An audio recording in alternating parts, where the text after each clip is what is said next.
মৌলিক সংখ্যা সংক্রান্ত বিভিন্ন গুরুত্বপূর্ণ শর্ট কোশ্চেন। প্রথম কোশ্চেন, মৌলিক সংখ্যা কাকে বলে? যে সমস্ত স্বাভাবিক সংখ্যার কেবলমাত্র দুটি পৃথক উৎপাদক থাকে তাদের আমরা মৌলিক সংখ্যা বলবো। পরের কোশ্চেন, কোন সংখ্যাটি মৌলিকও নয় আবার যৌগিকও নয়? তাহলে ডেফিনেশন অনুযায়ী 1 হচ্ছে মৌলিকও নয় আবার যৌগিকও নয়।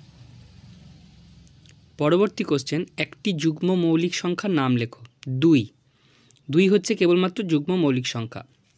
পরের কোশ্চেন, 1 থেকে 10 পর্যন্ত কতগুলি মৌলিক সংখ্যা আছে? 4টি, 2, 3, 5, 7। পরের কোশ্চেন, 1 থেকে 100 পর্যন্ত কতগুলি মৌলিক সংখ্যা আছে? এটার আনসার হবে 25টি। পরের কোশ্চেন, 1 থেকে 100-র মধ্যবর্তী মৌলিক সংখ্যাগুলির গুণফলের এককের অঙ্ক কী হবে? এক্ষেত্রে যেহেতু 2 আর 5 মৌলিক সংখ্যা, তাই গুণ করলে শেষে সবসময় 0 আসবে।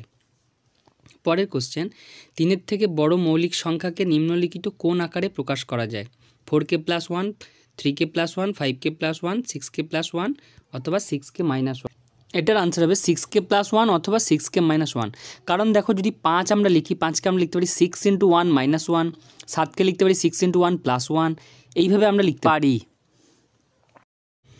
পরবর্তী কোশ্চেন, 2 অঙ্কের সবচেয়ে বড় মৌলিক সংখ্যা কোনটি? এটার আনসার হবে 97।